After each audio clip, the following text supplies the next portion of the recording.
The live TV, सच सबसे आगे।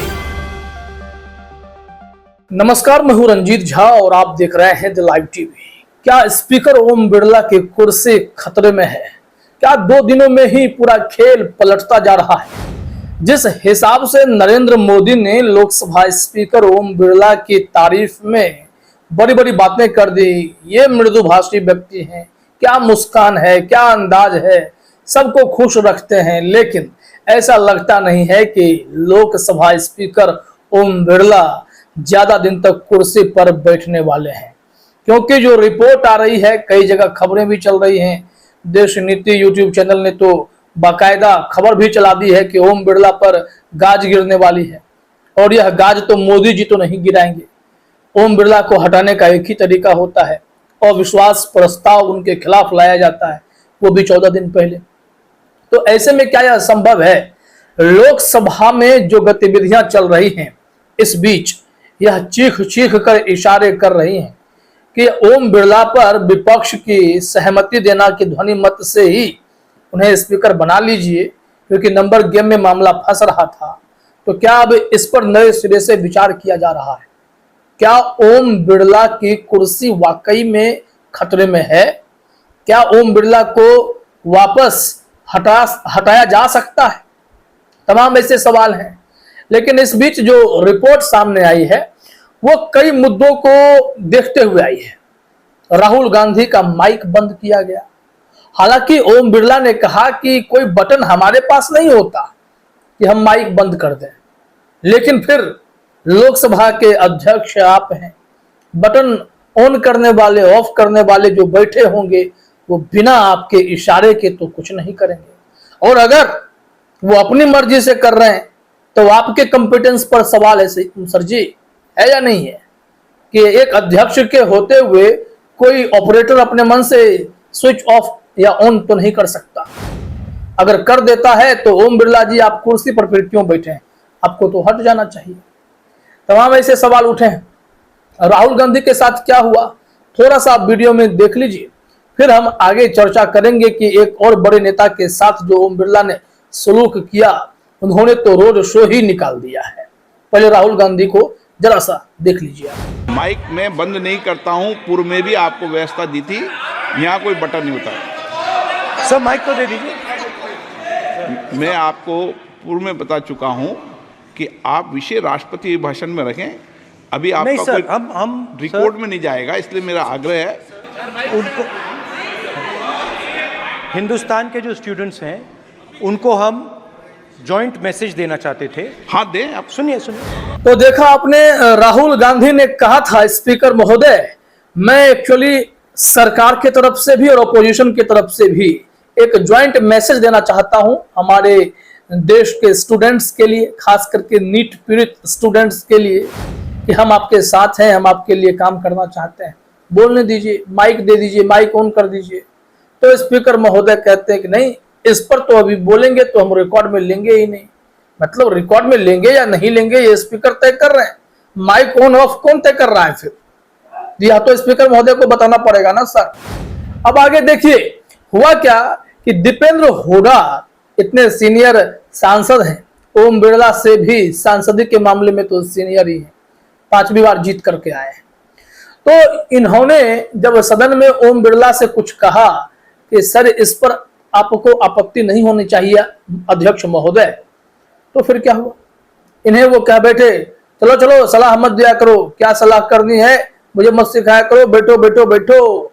ये जो अंदाज आया था ना स्पीकर महोदय का, वो चुप गया। आप कोई स्कूल के हेडमास्टर नहीं हो जो विद्यार्थी को दौड़ा रहे हो। ये सब कई ऐसे लोग वहां बैठे हैं जो जनता ने चुनकर भेजा है सबको। कई लोग आपसे सीनियर हैं, आप उस कुर्सी पर बैठ गए। उस कुर्सी की एक गरिमा है, इज्जत है, उसके आपको उसका ख्याल रखना पड़ता है। लेकिन उस कुर्सी पर बैठने के बाद अगर अहंकार पाल लेंगे तो आपसे तो कई लोग ज्यादा सीनियर वहां लोकसभा में बैठते हैं, वो क्या करेंगे? तो फिर दीपेंद्र हुड्डा ने तो उस वक्त कुछ नहीं कहा, मान गए, क्योंकि उन्हें उस कुर्सी की परवाह थी। लेकिन अब ओम बिरला के खिलाफ माहौल बनने लगा है। एक विजुअल्स आप देखिए, संविधान की कॉपी लेकर जो दीपेंद्र हुड्डा है वो सड़क पर उतर आए। इस विजुअल में देखिए भीड़ भी साथ है और धन्यवाद यात्रा के नाम पर वो बता रहे हैं कि सत्ता पक्ष जो गलती कर रहा है उसका हिसाब करने का वक्त भी आ गया है। आदेश रावल ने साझा किया है कि संविधान के मुद्दे को दबाकर सत्ता पक्ष गलती कर रहा है। लोकसभा स्पीकर ने दीपेंद्र हुड्डा के साथ संसद में अच्छा व्यवहार नहीं किया तो सांसद महोदय अपने संसदीय क्षेत्र में संविधान की कॉपी लेकर पहुंच गए। जनता से बड़ी कोई अदालत नहीं। लोकसभा स्पीकर के खिलाफ एक्शन लिया जा सकता है। इतिहास में 2 बार लिया गया है जब कांग्रेस के 2 स्पीकर थे, हालांकि वो अपनी कुर्सी बचाने में सफल रहे थे। लेकिन इस वक्त चाहे दीपेंद्र हुड्डा का मामला हो या हरसिमरत कौर का मामला हो या अलग अलग नेता जिन्हें इन्होंने डांटा है, वो तरीका उचित नहीं है। स्पीकर का काम डांटने का नहीं होता, उन्हें बहुत प्यार से सदन को मैनेज करना होता है। धमकी के सहारे कोई पार्लियामेंट तो नहीं चला लेगा ना। जगदीप धनखड़ हो या फिर ओम बिरला हो, दोनों के तेवर और अंदाज 7वें आसमान पर दिखाई पड़ता है। साफ मैसेज कर रहे हैं कि हम बहुमत में नहीं है तो क्या हुआ, अहंकार तो हम लेकर ही चलेंगे, इसे हम छोड़ ही नहीं सकते। लोकसभा स्पीकर ने वही किया। ओम बिरला हो चाहे जगदीप धनखड़ राज्यसभा के सभापति हो, सबने यही काम किया है। अब यहां से देखिए, आपको यह रिपोर्ट भी देखना समझना जरूरी है कि पूरा माहौल इस वक्त बहुत खतरनाक है। दीपेंद्र हुड्डा एक मैसेज दे रहे हैं, बहुत ही जबरदस्त मैसेज, कि मेरा 20 वर्षों का आचरण उठाकर देख लीजिए, मेरा आचरण का रिकॉर्ड आपको दिखेगा तो सब समझ में बातें आ जाएंगे। न्यूज़ 24 ने ग्राफिक्स में शेयर किया, मेरा पिछले 20 वर्षों का आचरण देश के सामने, मैंने सदन में एक भी शब्द सदन की कार्यवाही से इतर नहीं कहा, कभी भी असंसदीय भाषा का इस्तेमाल नहीं किया, मेरा रिकॉर्ड जनता के सामने है। यह मैसेज, यह गुस्सा, यह साफ है कि ओम बिरला के प्रति नाराजगी बढ़ गई है। खबर यह है कि इंडिया गठबंधन ने एक बार फिर से बड़ी बैठक बुलाई और इस बड़ी बैठक में इस बात को लेकर रणनीति बन रही है कि क्या हम लोगों ने स्पीकर बिरला के खिलाफ उम्मीदवार उतारा लेकिन मजबूती से लड़ाई नहीं लड़कर कोई गलती कर दी है। लेकिन टेक्निकली अगर फैक्ट देखा जाए तो यहां पर विपक्ष ने पूरी कोशिश की कि पर्ची से चुनाव ना हो। पर्ची से चुनाव होता तो ऐसे में विपक्ष इतना तैयार नहीं था कि बहुमत के आंकड़े तक पहुंच जाता। जो 543 की जगह 542 और 7 सांसद कहा जा रहा है कि शपथ नहीं लिए, तो यह 535 का आंकड़ा हुआ था। 268 पर हिसाब था कि अगर इतना किसी को आ जाए तो वो अपना स्पीकर बना सकता है। तो विपक्ष के लिए रास्ते आसान नहीं थे, तो ध्वनि मत का आइडिया चुना गया और ध्वनि मत में भी जो आवाजें आई, पक्ष हो या विपक्ष, सबके बराबर ही लग रहे थे। लेकिन स्पीकर महोदय को पहले से पता था, प्रोटेम स्पीकर साहब को, कि भाई जो यहाँ पर नंबर गेम है उसमें तो आवाज तो एनडीए की ही बढ़ी होगी, और उन्होंने फैसला उनके पक्ष में किया।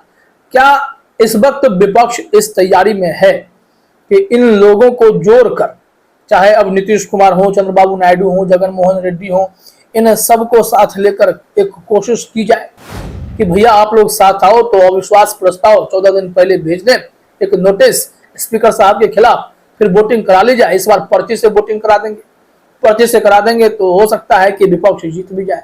तो ओम बिरला की कुर्सी इस महीने में काफी खतरे में दिखाई पड़ने लगी। लेकिन ऐसा संभव होगा या नहीं होगा, आने वाले समय में आपको पता चलेगा। फिर भी यह तो है कि ओम बिरला ने जब से कुर्सी संभाली है उनका अहंकार 7वें आसमान पर दिखाई पड़ता है और विपक्ष को कोई ना कोई ठोस कदम तो उठाना ही पड़ेगा। फिलहाल इस वीडियो में इतना ही। आप सभी का हमसे जुड़ने के लिए बहुत बहुत धन्यवाद। द लाइव टीवी, सच सबसे आगे।